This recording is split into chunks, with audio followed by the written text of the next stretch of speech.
Welcome back, everybody. Back to the canyon, look how much has changed. Came from the workbench, Volume 11. This is Episode 2. As you can tell, I've already been tinkering away, trying not to incur another drive shaft fiasco. Found this guy in a bin as I was, a link fiasco, more accurately. But I have had some drive shaft fiascos. Building the Tranquish, I think I went through 10 different iterations of drive shaft before I got anything to fit. New upper link, new lower links. Got the panhard exactly. Look how straight that is. Right where I wanted it. Much straighter orientation between the front three. Tried to see if I could change out the front link to something else. It's the only thing that fits. Couldn't find anything 3mm for this, so this is a Traxxas 4mm. I don't know what it's from. So will it bother me that literally no two links are alike? We've got axial, what would be on a Capra or a 10.3. This is an ancient associated, like where the blue is already starting to wear off. This is a big Lunsford 4mm. We got a little Traxxas shorty, and then these are two little brass ones that came out of a Amazon brass turnbuckle kit for a TRX4. I think I've got the pinion angle just about right. Once I got the pinion angle set and I tried to get this little guy on there, this is an MST, so we got male and female, so we don't have an intermediate shaft in the middle. That's not keyed together correctly. I go to fit it on the gearbox, it won't clear this at all. Like, it's not even close. It's up there. So I pull the gearbox out, as I know I'm going to need to pull the gearbox out anyway, to take the motor plate off and just take some out of the motor plate. It's not a problem. Spur gear's already been changed. We don't run metal spurs around here unless you're getting like 6S.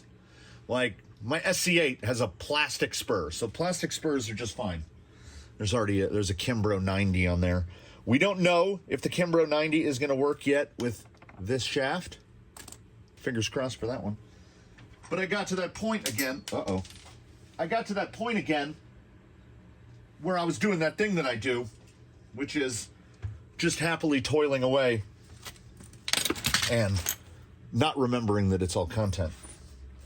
So I started to pull this guy apart, and before I got him all the way pulled apart, thankfully, it occurred to me, I know that I have said multiple times in the past, if you buy a $60 Amazon Dig gearbox, the QT gearbox, you take it apart and you basically rebuild the whole thing. So that's what I'm doing. And I mean, maybe they've always been aluminum, but I remember those being plastic. So look how, whoa. So just a couple more. And they've corrected it since, but on the first couple that I got, the little screws that hold the dig dog in were too long, so at full throw like that, it would catch. Also, I'm noticing, is that black? It looks like you'll see it in a second. It looks like the other end, the mobile dog that moves, it looks like it's silver now and not black. So in the dream world, I keep these so that I can go into that bin and copy them. I think that's it. That's it. Yeah, machine's silver now. So it's usually like a hastily blued, sort of like, the black finish that you've got on there. The screws in the back look fine, but as far as I'm concerned, they're not. They're little boys. Looks like 6 flats. Dig in over here. These are McMaster-Carr, graded. And I will get in a little closer here. I'm trying to have a little zoom in here. I usually make a little pile, so I know that I've replaced them all. I am also, before the back half goes back on, I'm going to double check. And I will snug these with the torqueometer that is my hand. but what I wanted to show is that now the heads are perfectly flush. And when you get one of these, the heads on those, whatever these are, never flush. Like, they always stick out a little bit. It also looks like, I'm seeing silver back there too. Yeah. The locker, the dog that's at the back, is now a billeted piece as well. So it doesn't seem like, after we've bought so many of these and used so many of these, this is number 5 going into the Canyon fleet, it actually seems like they're putting a little more work into them. Now, there's absolutely no need to remove this piece, and there it is. There's the dreaded set screw. It also seems to have more engagement, like they cut it down deeper on the hex. So this might be the best one yet. And, okay, here's what needed to be shown. I mean, you can't pull that out, but it's not necessary. Just crystal, just clean. There's barely even any, residue from the tooling. The bearings are dry. Bearings are dry. Gears are dry. They don't even put anything on my hands. It's one nice aluminum flake in there. Yeah, he's a little sticky fella. But you don't have to. There's really. Okay, fine. There's really no need to take the main gear out. So if this guy feels tight, I don't mess with him. I just leave that guy in there, and we'll have one bearing that's slightly dry. I don't think it's going to be a problem. They use all metal shielded throughout. So if you're interested in the Amazon Dig Box and you're a guy that does sandy, watery stuff, just something to be aware of. So we give it the usual, stand back up, you. We give it the usual treatment before we put it back together. I had been using Tri-Flow, this oil, that oil, you name it. As it turns out, oil for bearings, specifically for bearings, it's pretty good. I have 0 complaints. Oh, a shim. A shim. I've never pulled a shim out of one of these. All right. They are definitely working. They're definitely working on it. We've got, that is, I would call that a definitive sign of refinement. Also, if you're interested in doing something loony, like what I do, you can indeed run associated spurs on these if you have old-timey technology, and most lay shafts will fit. You can replace this with a number of them, but what happened during a couple iterations back is this used to be a gear that was pin retained, and it wasn't even swaged on. You could just slide the gear off the lay shaft. I would take a Traxxas top shaft or an STRC top shaft for Traxxas, which allows you to run associated spur and slipper setups. Slide this gear onto it, and you're good to go. Now, this is all one piece. So I have a whole drawer full of these, of ones that have been replaced. Although now I have no need to replace them because we've got a bunch of nice aluminum-y bits that didn't used to be nice aluminum-y bits. So I don't go too hard on this. We put a little slippery juice on it. And before I put that guy back in, and that almost missed the output bearing. Yeah, there's literally just there's nothing. They grab the parts out of a drawer, and really, if you're a guy that doesn't, like I say, like during the SE assembly, and I said, do bushings and plastic links even really matter? And I still contend that they probably don't. We spend our lives at 3 miles an hour. Then I probably use more of this than most people do. But you could get away, honestly, I think you could get away with just oiling the inside of one of these, and you'd probably be fine. I will get as much on my hands as I get in the gearbox, most likely. And then we just we use traction to move it around. Oh, I'm not showing anything. Because, you know, if you were driving stock class short course or some Tamiya spec division, yeah, maybe don't gloop up the inside of your gearbox. But this is a rock crawler, and they all make... I'm double checking right now. Did I drop a bearing out of the casing? Because I have. You get grease everywhere. This is why if you take a close view, like if you can see the edge or end of a gearbox in my footage, there's usually like a brown line that goes along the outside, which is the... that feels real good. Yeah, just grease it up. So now we grab more paper towels because I'm greasy. And then I do this the lowest tech way possible. I try to remember what they are. I think that one's a 22. Nope, it's a 24. And I don't have enough bins with enough holes to have separate containers for things like 24s, 26s, whatever all these are. So I have to do this. So, hey, I found one. So we'll, I was trying to think through it in my head. I could either do a transition, whoop, and then it's just back together, or I can do what I usually do, which is kind of just ramble on. Why does it have to be a 24? Because I got a lot of 25s, and I can't. I've got my millimeter. It's too cold outside for my metric eye to be calibrated down to the millimeter. I am pulling out nothing but 26s. And I'm supposed to be using my tweezers. Hey!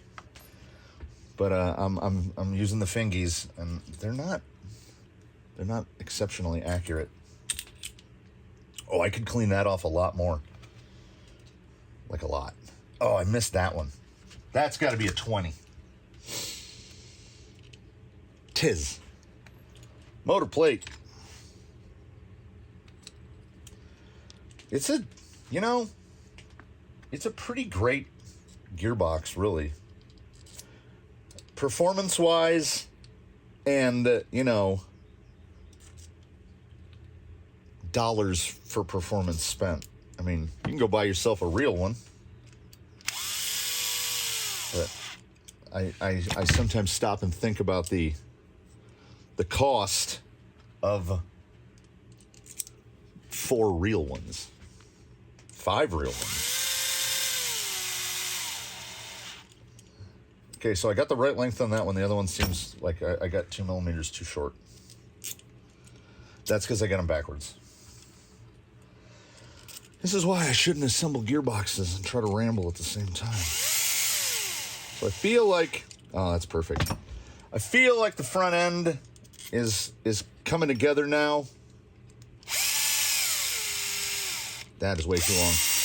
I have got to assemble... Well, I've got to get the rear links mocked up to see if...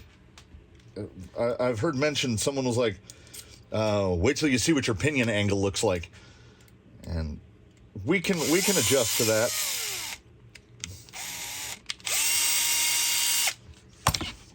This was a mistake. I should have cut away. The intention when I arose this morning was to come out here and get started on the test work on... I've got some stuff I want to test on the Enduro SE. All replaced. And then circular file. Yeah, I don't want those to accidentally get into the water supply and poison the village. And then I walked out here and saw this and was like, you know what? It's just going to be easier to get the kernel assembled to a point where I can move him, set him on a block and move him out of the way. Because this is an absolute wreck. And as as I feel like it's all safe bets here in the it came from the workbench setting.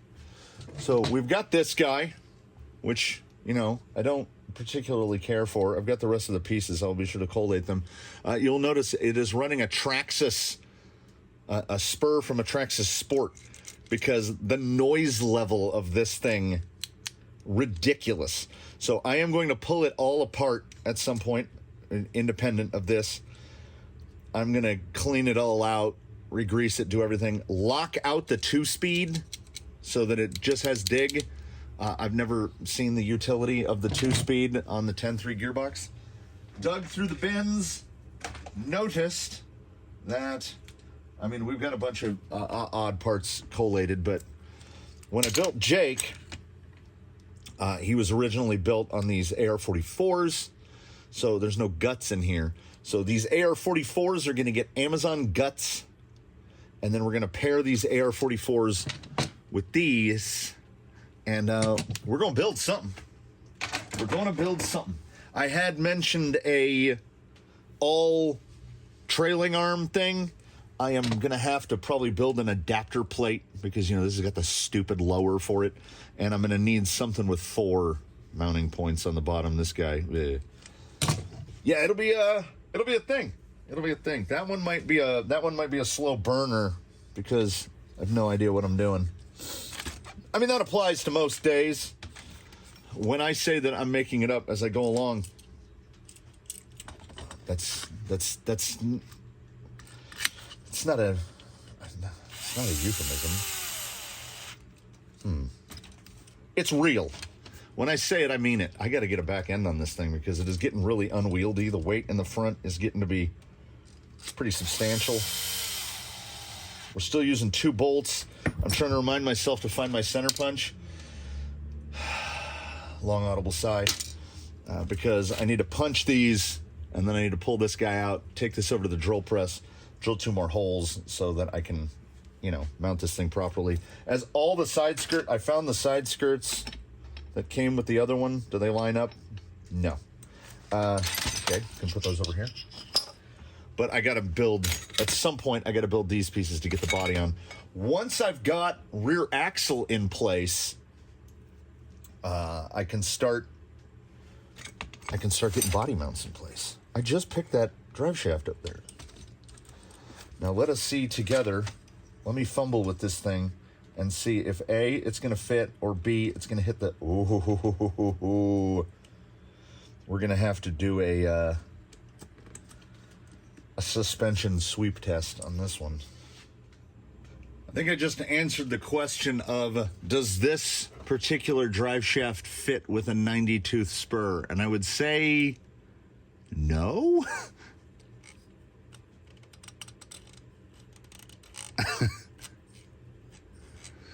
It only rubs in some spots.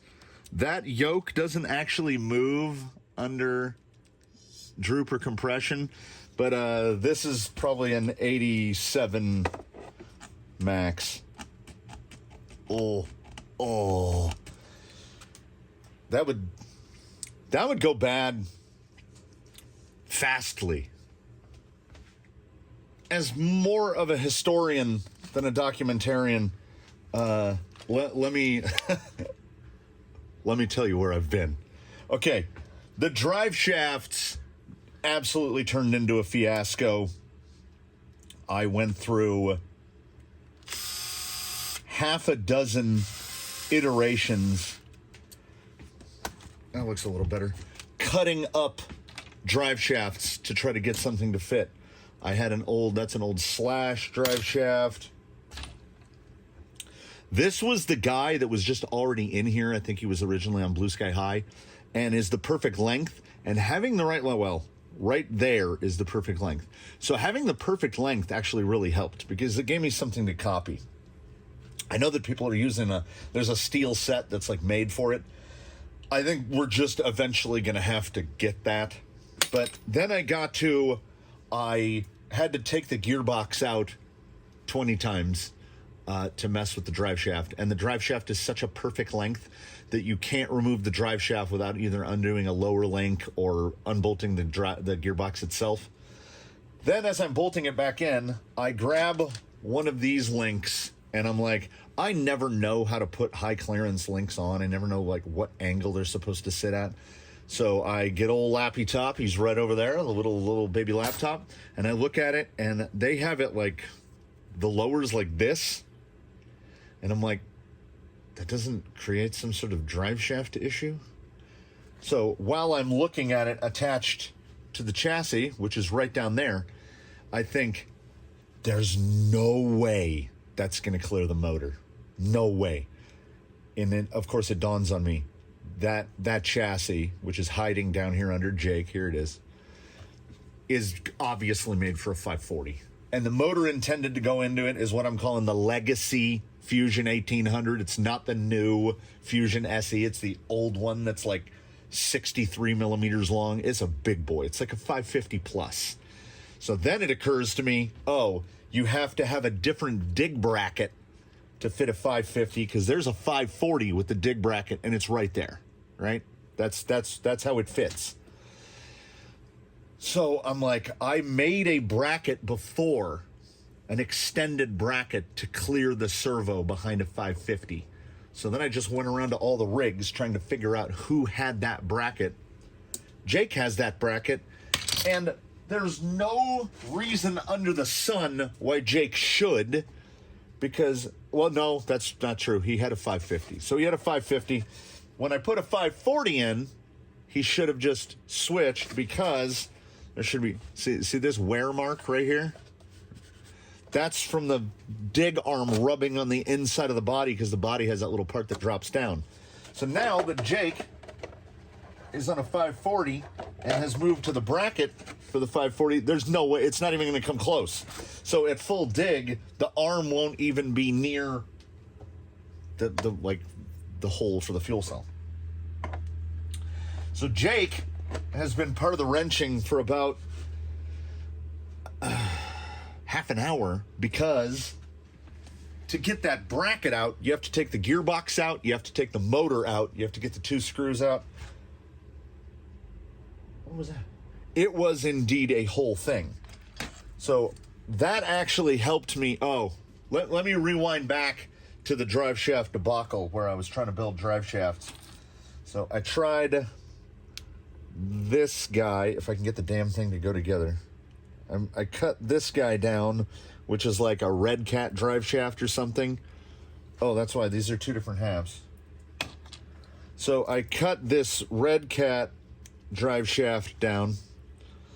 The yokes, the universal yokes are so long, I couldn't get it cut down enough to fit. And then I cut it down some more and cut it down some more. It's got 10 millimeters of insertion, so I didn't feel too confident about it anyway. And then I realized, so that's got a through hole. We see gray on we see 10 on the other side. And this one does not, and it's a different size. So they're from different Red Cats of some sort. So that went out the window. Then I tried another, that's the Traxxas one. There's another mini drive shaft around here, which also did not work. So finally what I did is I got the shortest axial ends I could find. I got one of the longest insert sliders I could find and just cut one end off of it. So there he is. There's the little guy. And there's full compression up. And at full droop, it's still got about half of its full insertion. The slider piece in the middle is 17 millimeters long. It's 3/4 of an inch long. So it's as good as I can do. Drive shaft angle looks okay. I might dial the upper link out a hair to just, I would like to pull it pretty much level at that height. Well, at that height. So a turn or two on that, which is why it's a turnbuckle. And this thing's going to have turnbuckles for those front links probably forever, because any change I make, I know, is going to mess up the whole front end geometry. So then I knew if The gearbox is only built to clear a 540. The chassis is only built to clear a 540. Yeah, there we go. So we lost a mount hole, but I don't think I was ever going to run that hole anyway. I can run probably, that hole is probably out of the question, but I've got 3 mount holes. So 3 in the front, 3 in the back. Should be fine. I'm going to start sneezing now because I've inhaled some carbon fiber. I could have put a mask on, I guess. So I will determine while choosing arm length whether I'm going to mount the dig servo horn to the back for a long link or horn to the front for a short link. It all depends on what, I mean, horn to the front is certainly cleaner, and I've got some of the little takeoff pieces from Vanquishes, so I might be able to build just a little tiny 4mm jobber on there. Grab one of these, get one of these servos set up for it. But before I do that, my goal is to get that rear drive shaft on and the shocks on so that I can set this thing down so that I can clean up this. Also, I think I am going to put this guy back on, but I'm going to take him to the bandsaw and like right at that hole, I think I'm just going to just straight off. So it's basically just a spur gear cover, and I can get to those 2 holes at the top pretty easily. Still have no idea where I'm going to put the battery.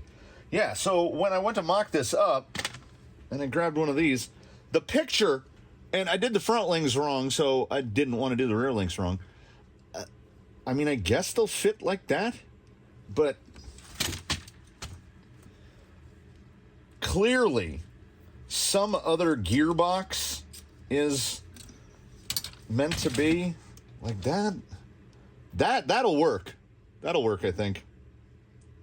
Wait, is this an upper or is this a lower? Which one's longer? Yeah, that's a lower. That's a low. Okay. All right. I might still get this wrong, but we will we're going to go at it. This is all mock-up at this point. It's never going to get wheeled like this. I've got fasteners that are too short, fasteners that are too long. Pretty much the only part of this thing that I'm kind of confident in its current state of assembly is the gearbox, because I went through it and it's good to go. And I've lost the other lower link. There it is. Yeah, there is no way it's going to fit the way they have it in the picture. And I don't know why you would put it... I mean, correct me if I'm wrong. I probably am. But it definitely looked like they had it that way. When this makes more sense, yes? I don't run a lot of high clearance links. And in my experience with high clearance links, the links are never what's hitting the ground. It's either the center chassis or the differential housings. So I've got high clearance on a couple things, and I'm not sure it's ever really made a difference which way they're facing. So these guys, I am just going to put a screw in them to hold them in place. I'm going to guess middle upper. We'll go middle upper. I've lost a bunch of lock nuts. Well, not lost. Temporarily misplaced on the bench here. This is going to be another one of those things. And from whatever the last build was, I still have 2 of the little RPM plastic trays just absolutely brimming with fasteners that haven't been sorted through and put away. This is turning into something of a habit. And I got to do something. I just want to get this thing sitting on the ground on its axles so I can get a kind of an idea of where I'm going. Some fixes easy, some fixes not so easy. You'll notice this is this is a relatively easy fix. You'll notice the steer angle right there. Well, we can do it right here. Perfect exhibition. Because of the disparity between the length of the panhard bar and the steering link, the bump steer is horrific. So I think it's in the axle box. I've got a brand new front axle, and I've ordered a new rear axle housing because this one is definitely, there's something awry. It turned out to be the rear upper links are the original lower links from the 10.3, fitted with element ends, dialed out a little bit. And it got it where it's good. I think I have a pretty good, can't bear it. I think it's got a pretty good pinion angle in the back. Doesn't look too bad. The problem is, I think the link mount point for what this thing desires is much further back, or doesn't stick out as far as this one. Something. Because as it sits right now, this thing has a 12 7/8 inch wheelbase. That's 328. I don't know, or alternately, this thing is supposed to be 328, because I got the front right where I want it. It's too long because it's supposed to fit a 313 Brat, and the fronts are about there, but the rears are too far. They're too far back.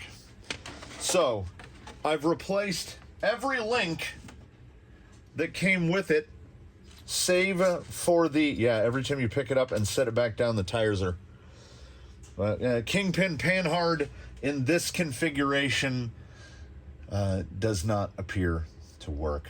So I will dig around.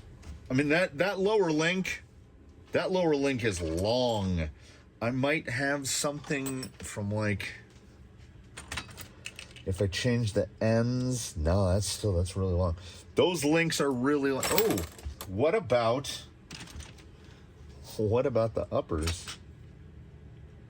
Yeah.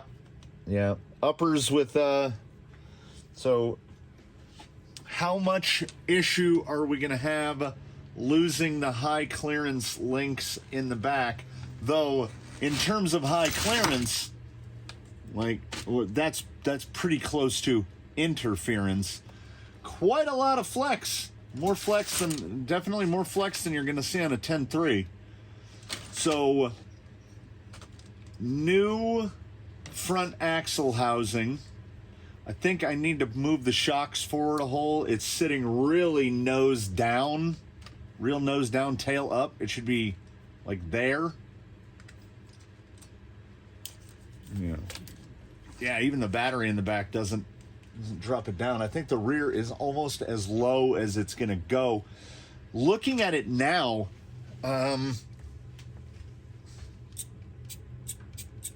I feel like this thing might be a candidate for class 1s, both for the body and just in terms of it's got that much. That's a lot of ground clearance. It's got a lot of ground clearance. Or at least I think a 465 is too big. Oh, but so horrific bump steer. Not unexpectedly, the panhard bar is 50% longer than the steer link. Gotta change the servo out to something else. And I'll let you know why right now. This is why the MKS is not going to be able to stay in here.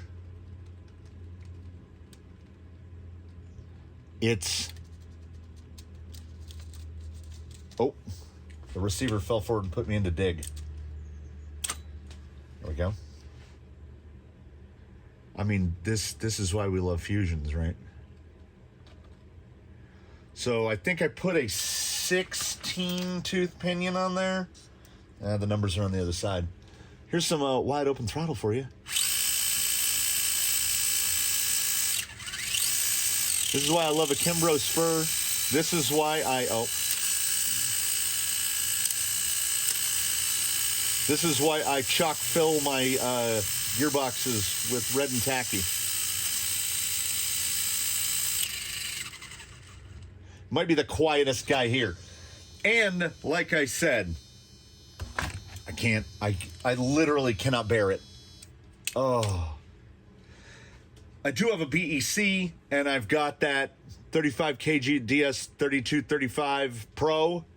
Might throw the Pro in here. Pro doesn't make any noise, and with an external BEC, we should be ready to rumble. Now we can. It's so quiet. So certainly, I'm gonna sit down. This has not been a track meet. This has been a marathon. I think we're getting somewhere. It feels like it's gonna go. I have to get the dig servo set up. I have to build a linkage for that. I have to find that axle housing and swap the front axle housing in, which means unbolting everything in the front end again, because that will bring the panhard and the hold on. I'm having a think.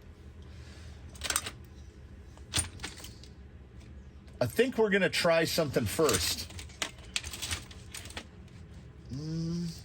Clearance might be okay. I might try flipping the panhard mount to the inside, on the inside of the rail.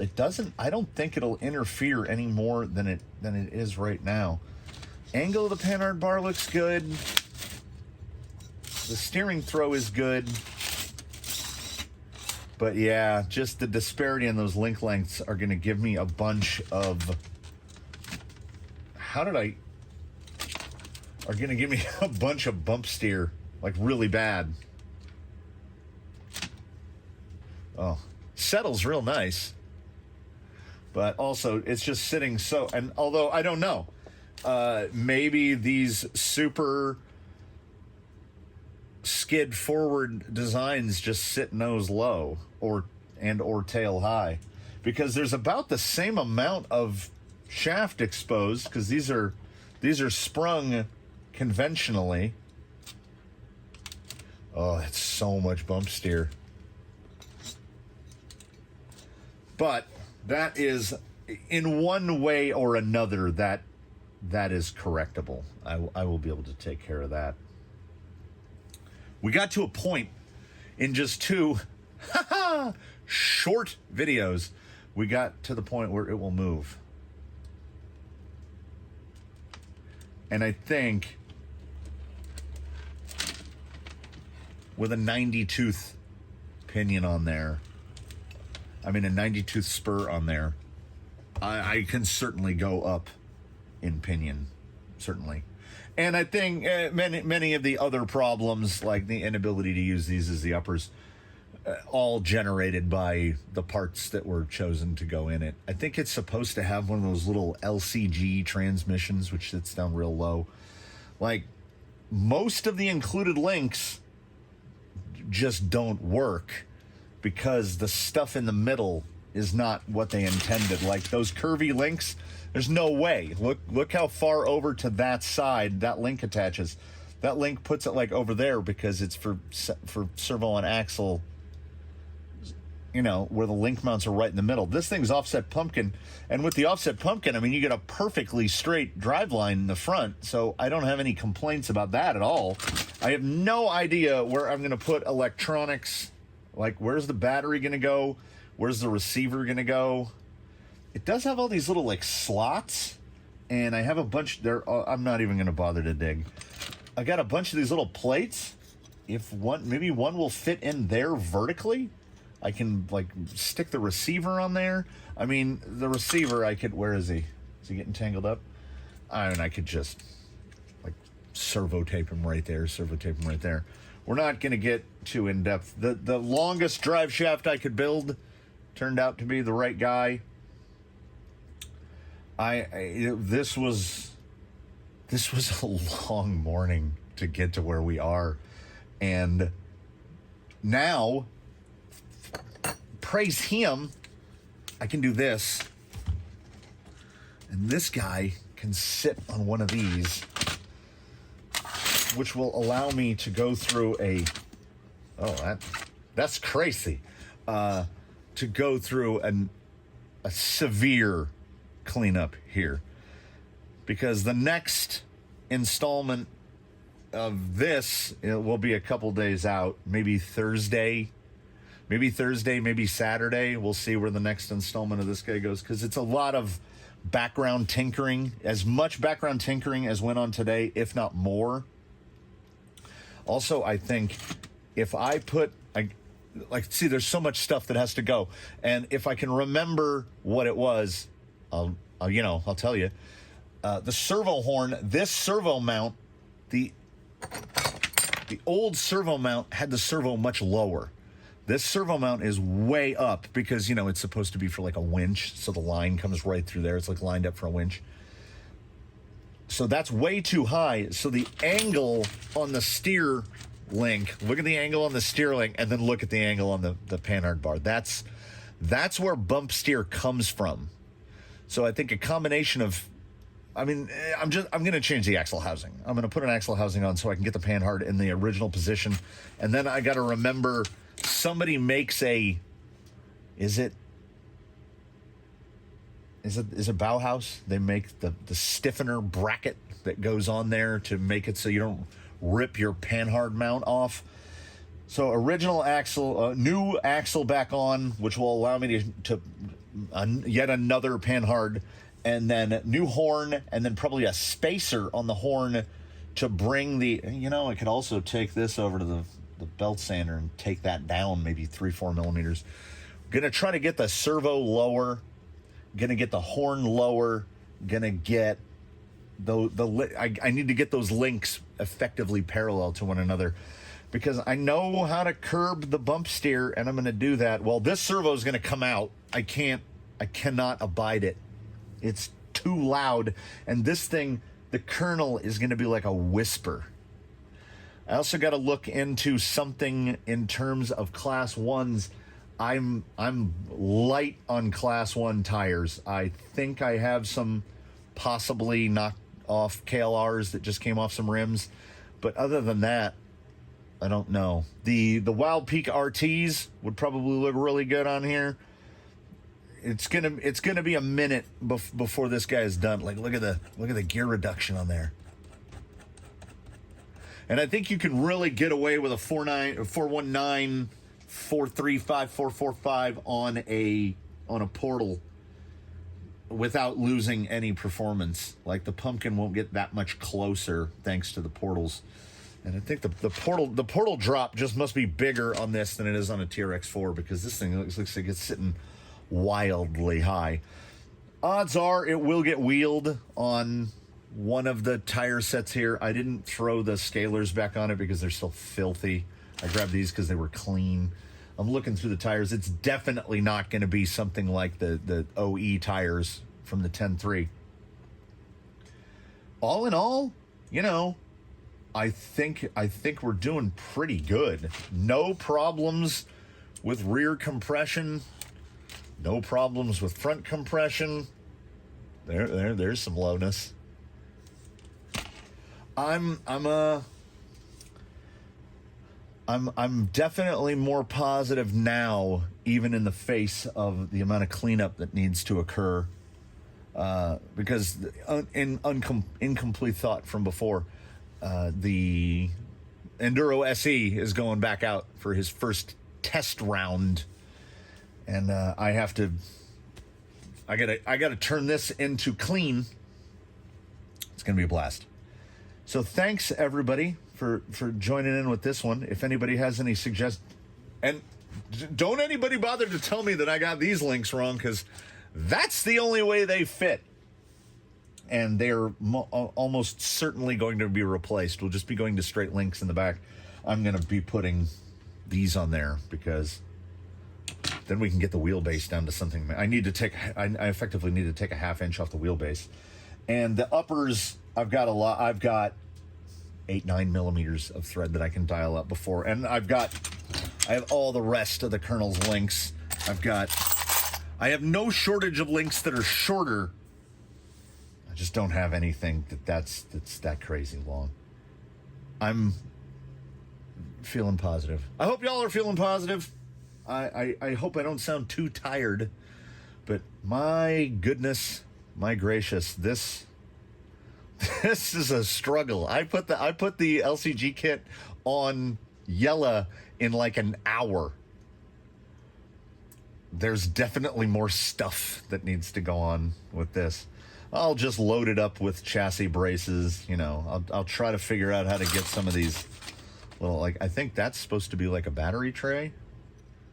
See, I'm thinking ahead to the next video already. All right, that'll do it.